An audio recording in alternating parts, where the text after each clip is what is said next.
Sono uno studente dell'Università di Udine, della Facoltà di Beni Culturali. Ho un legame d'infanzia con questa città e mi sono reso conto di aver sperimentato questo museo molte volte da bambino all'esterno come luogo di gioco, di passaggio, senza mai poi accorgermi di dove mi trovavo. Così da grande, da studioso, mi sono accorto delle qualità di questo progetto che ho deciso di indagare.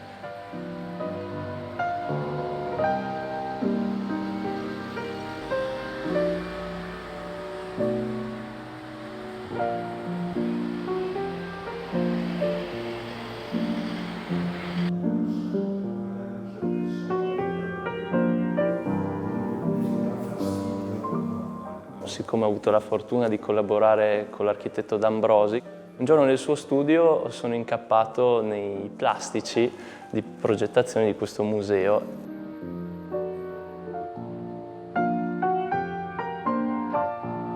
L'idea non è stata un'idea di quelle veloci e improvvise, è stata un'idea che si è evoluta lentamente. Ovviamente nel nostro studio eravamo molto contenti di aver avuto un incarico di questo tipo, però anche preoccupati della sua importanza. Tra l'altro Muggia ha una struttura urbanistica e un genius loci che è molto diverso da Trieste e quindi in qualche modo dovevamo anche entrare nella logica dell'essere muggesano, del vivere questo posto. E abbiamo incominciato a lavorare soprattutto pensando alle mura medievali. La prima idea era di creare un dialogo diretto con le mura, quindi di avvicinarsi un po' di più in qualche punto, magari anche per raggiungerle, perché dall'alto delle mura si vede molto bene la parte del centro storico di Muggia. Però dopo abbiamo preferito creare uno spazio, una specie di piccola piazza tra il museo e il bastione medievale.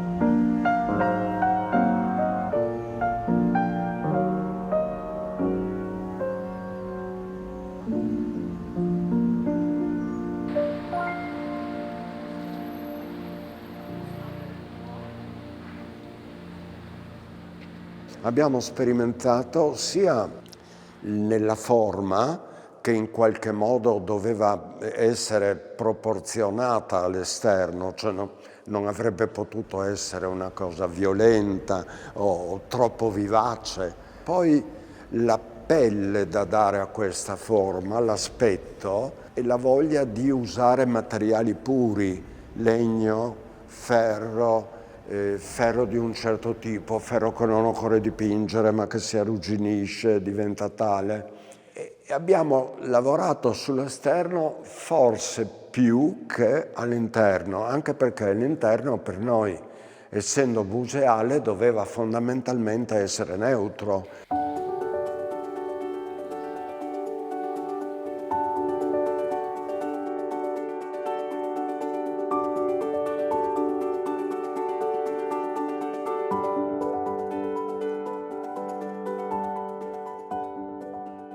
Abbiamo sperimentato una tecnica poco usata dalle nostre parti, almeno all'epoca, 20 anni fa, cioè quella di fare delle pareti scorrevoli, di far muovere gli spazi, che era una cosa molto giapponese nel suo, perché i giapponesi, lavorando nel piccolo, avevano la necessità che questo piccolo potesse aprirsi e chiudersi a seconda delle esigenze quotidiane. E quindi ecco che anche il nostro museo si può aprire, il Museo Carà si può aprire e chiudere a seconda degli allestimenti che vengono fatti.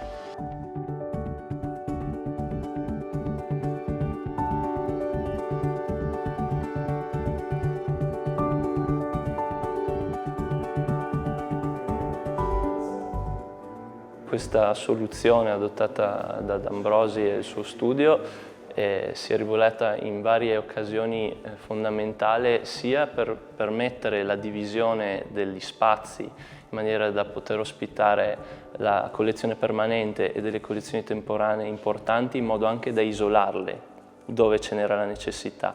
Allo stesso modo sono riuscite a mettere in comunicazione in altre occasioni per generare un rapporto fra le opere di Carà e le opere esposte. Inoltre questa soluzione in un museo di modeste dimensioni come questo risulta estremamente utile perché permette un ampliamento virtuale degli spazi.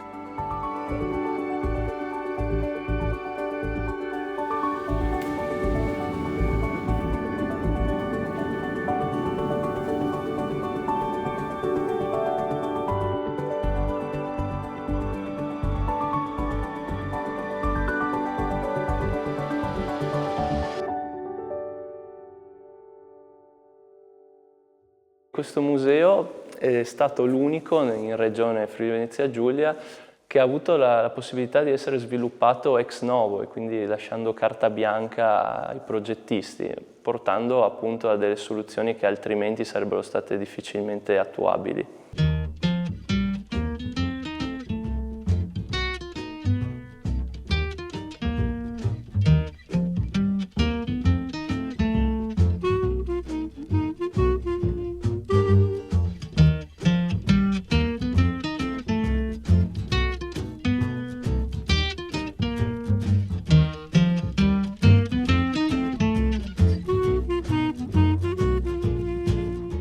Il 2024 è un anno importante, sono i 20 anni dalla morte di Ugo Carà e l'abbiamo voluto festeggiare con una grande mostra dal titolo Il segno dell'artiere, un museo per Ugo Carà. È stata un'occasione molto interessante, molto importante per rivedere con occhio critico, a 20 anni di distanza, tutta la produzione di Ugo Carà. Il museo nasce proprio grazie a questo felicissimo lascito del maestro di oltre 100 opere. C'è pittura, disegno, acquerello, tantissima scultura, chiaramente, ma anche oggetti di design.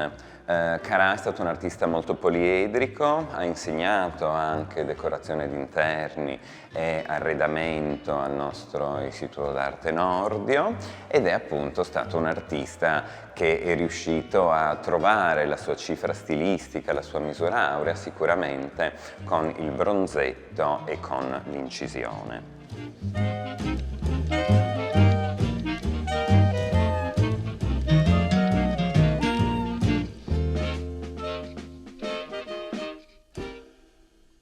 La mostra Il segno dell'artiere voleva essere proprio un grande omaggio al maestro. Il sottotitolo era Un museo per Ugo Carà, infatti gli abbiamo voluto dedicare tutto il museo per la prima volta, dunque anche tutti gli spazi per le mostre temporanee, proprio per far vedere tutta la collezione in maniera unitaria, ma anche andare a riflettere sul futuro del museo e anche per riflettere sulla sua opera, per capire quali spunti appunto potessero essere ancora attuali e contemporanei. In mostra abbiamo voluto appunto far vedere tutta la collezione, fare degli approfondimenti e abbiamo voluto parlare in particolare di alcune sculture, come ad esempio il bronzo che si trova dietro di me, questa figura con drappo del 1980, perché è un'opera che in maniera molto sintetica riesce veramente a riassumere tutto il percorso di Ugo Carà e si vedono bene le due anime di Carà, da una parte il designer e dall'altra parte il modellatore, lo scultore.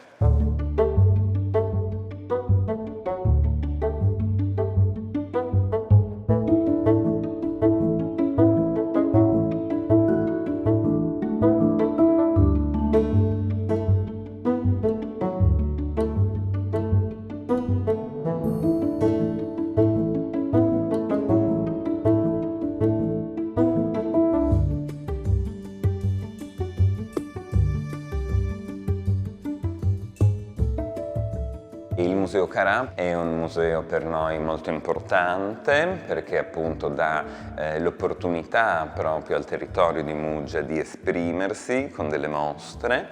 In particolare in questo momento abbiamo questa bella mostra realizzata insieme alla Fondazione CR Trieste, una mostra che parte come ormai da 4 anni di convenzione da queste citazioni letterarie.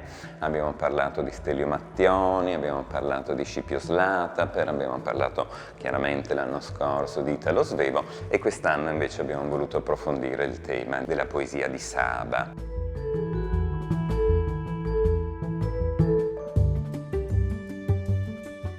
Sono Mavi, una studentessa di Storia dell'Arte all'Università di Udine e sono qui a Muggia, nel Museo di Arte Moderna e Contemporanea Ugo Carrà, per questa mostra intitolata Trieste una donna. È una mostra a cui sono arrivata grazie al professor Del Puppo, perché a un corso che ha tenuto in università ci ha dato la possibilità di collaborare a questa mostra cercando un tema insieme a lui e poi cercando anche i riferimenti letterari su cui si basa questa mostra. E abbiamo approfittato di questa correlazione tra Saba e Trieste per appunto ricercare nella sua raccolta di poesie dei brevi testi che si possono trovare anche attorno a tutte le opere qui in mostra, che potessero ricordare in un qualche modo ciò che è rappresentato.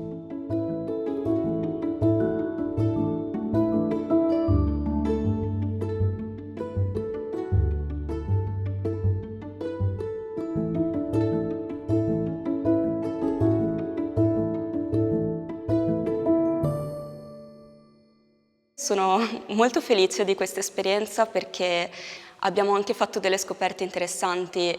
Non so, mi viene in mente ad esempio il quadro Il pittore di Dialmo Stultus. Abbiamo scoperto che è stato realizzato su un sacco di uno zuccherificio, perché c'è proprio la marca dello zuccherificio dietro, oppure sull'opera di Bruno Sossi, girando il quadro abbiamo trovato una firma autografa di D'Annunzio. Quindi siamo anche riusciti in questo modo a risalire in alcuni casi a una datazione più precisa, oppure anche nel caso del quadro Van de Ball, anche all'autore stesso che era sconosciuto fino a prima di questo allestimento.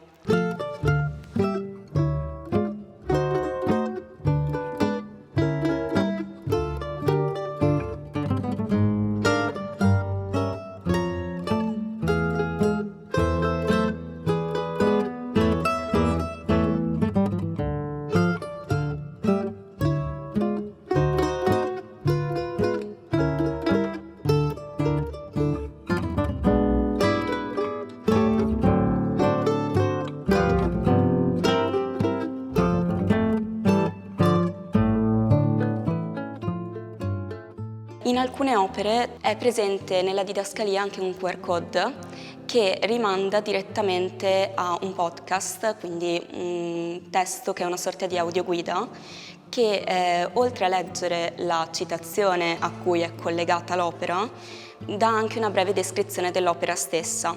Questa è una cosa che è pensata da sempre, da quando vengono organizzate queste mostre nel corso degli ultimi anni, per rendere la mostra più accessibile anche ai non vedenti magari, oppure a chi ha più difficoltà in generale, o anche semplicemente a chi vuole saperne qualcosa di più su un quadro specifico.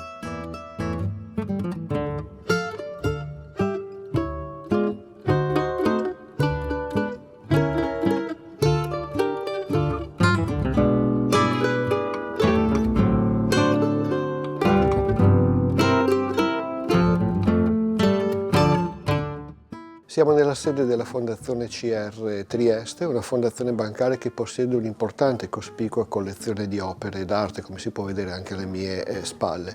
Una collezione che nel corso di questi anni è stata oggetto di un processo di rivalutazione, di studio e di presentazione al pubblico. La mostra Trieste una donna partecipa quindi a questo programma di presentazione delle opere della Fondazione.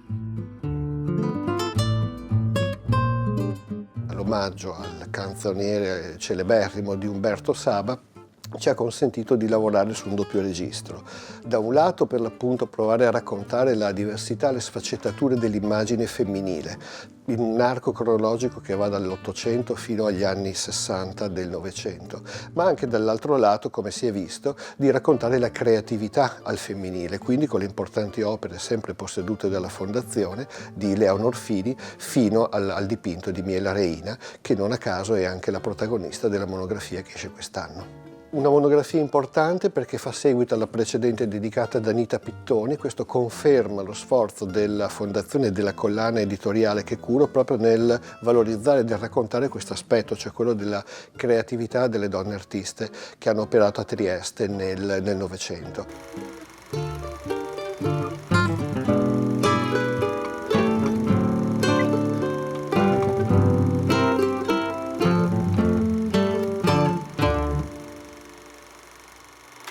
La Fondazione lavora su un doppio binario. Da un lato pubblica ormai da molti anni quelle che erano delle più importanti e longeve collane d'arte dedicate agli artisti triestini tra 8 e 900. È una collana che continua a produrre ogni 2 anni un libro strenna.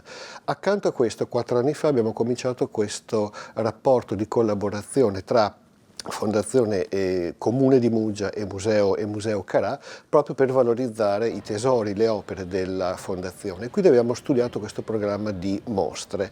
La prima l'abbiamo dedicata e l'abbiamo intitolata Vita col mare, prendendo spunto dal libro di Stelio Mattioni che è proprio ambientato a Muggia, per raccontare appunto, questa è un po' la ragione del titolo, l'immagine del mare. L'anno successivo ci siamo invece concentrati su un altro importante libro e lì abbiamo deciso che potevamo andare avanti proprio con questo legame, con questo connubio tra letteratura e arti visive, perché era in occasione dei 120 anni del mio Carso di Scipio Slataper e quella quindi è stata un'occasione per passare, potremmo dire, dall'acqua e dal mare alle rocce del Carso. Quindi un ulteriore capitolo che poi quest'anno si è concluso, almeno per ora, con Trieste e una donna.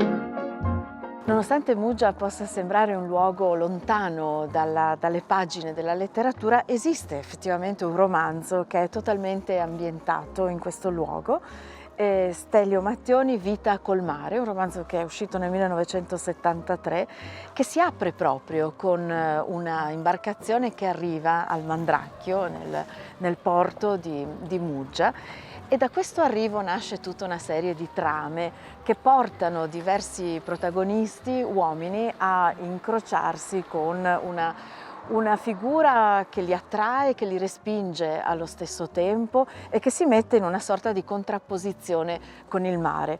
Muggia diventa un luogo quasi trasfigurato, un luogo di forze misteriose che non si riescono a razionalizzare, diventa un luogo di arrivi e partenze, di tensioni, di incroci, di intrecci. Diventa un luogo che quasi non si riconosce. In effetti, rileggendo il romanzo, mi sono resa conto che sono pochissime le descrizioni effettive, le descrizioni realistiche del luogo. Muggia viene continuamente evocata in queste pagine e continuamente sembra alludere a qualcosa d'altro. Sembra alludere al porto dove ci si ferma come una sorta di accoglienza che viene declinata al femminile, ma allo stesso tempo a quel luogo da cui bisogna per forza distaccarsi per creare una diversità di esperienze. È un luogo quasi oscuro, è un luogo per certi versi fatto di ombre più che di luci, è un luogo estremamente affascinante ed è decisamente un luogo cardine della letteratura.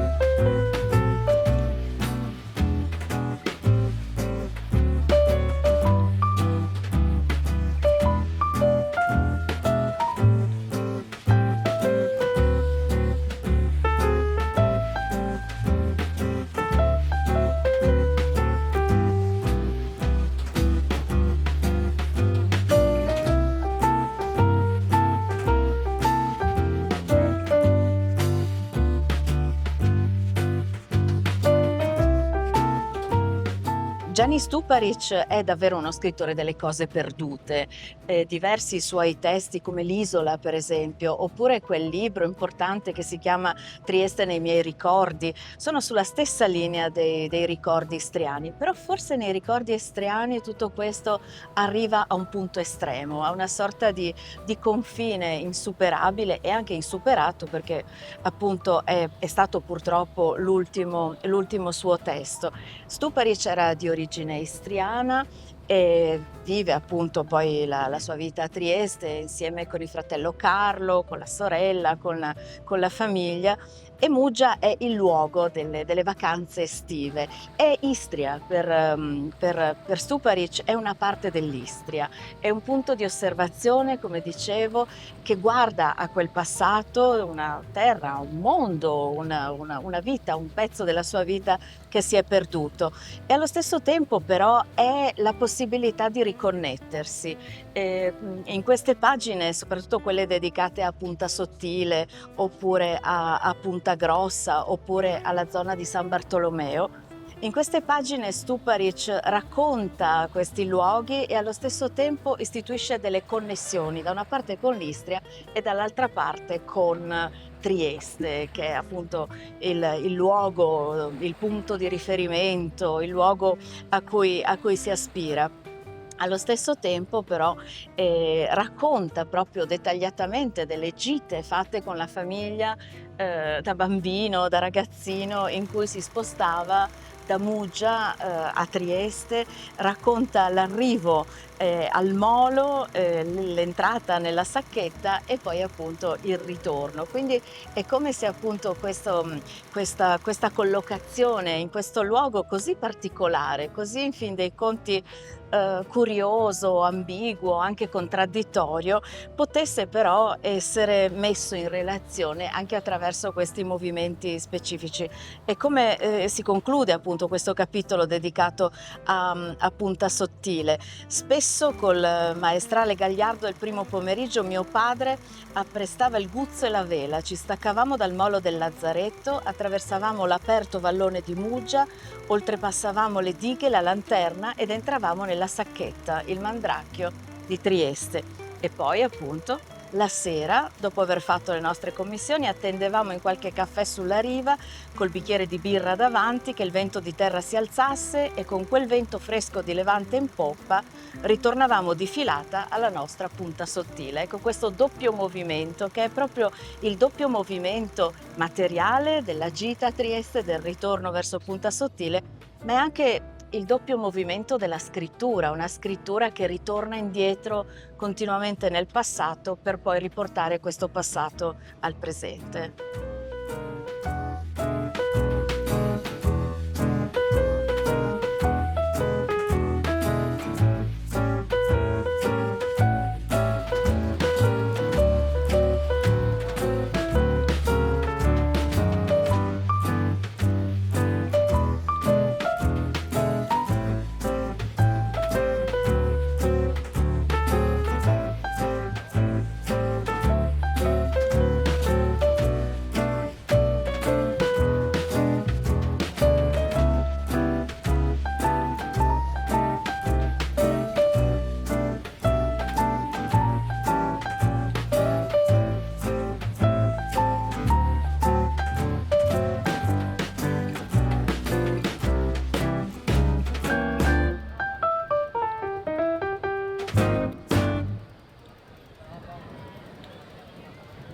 Forse Pasolini ha raccontato nella maniera più estrema questo luogo. Nel 1959 decide di fare un viaggio che tocca tutte le spiagge, tutti i confini dell'Italia, parte da Ventimiglia e scriverà un reportage a questo proposito. Tra luglio e agosto fa tutto questo percorso su una Fiat 1100 e alla fine arriva proprio qui, in questo luogo, e lo definisce come l'ultima spiaggia dell'Italia. Dice: qui c'è l'ultimo guizzo di Italia, dall'altra parte c'è un confine oltre il quale non si vede nulla. I bagnanti sono gli ultimi bagnanti dell'estate. Qui finisce l'Italia, qui finisce l'estate, dirà Pasolini proprio concludendo questo suo reportage. C'è un senso appunto di estremità, dello stare in un confine oltre il quale sembra non esserci nulla. Pasolini gioca moltissimo su questo ed è il fascino di questo luogo, è il fascino di un luogo che diventa luogo letterario per eccellenza, che ormai è entrato, diciamo, in questo modo, grazie a Pasolini, in un certo tipo di immaginario che è Italia eppure non lo è più in un certo senso. Quindi è davvero la costruzione di una sorta di non luogo, di un'estremità, di una punta, di un confine sottile oltre il quale non resta che l'immaginazione.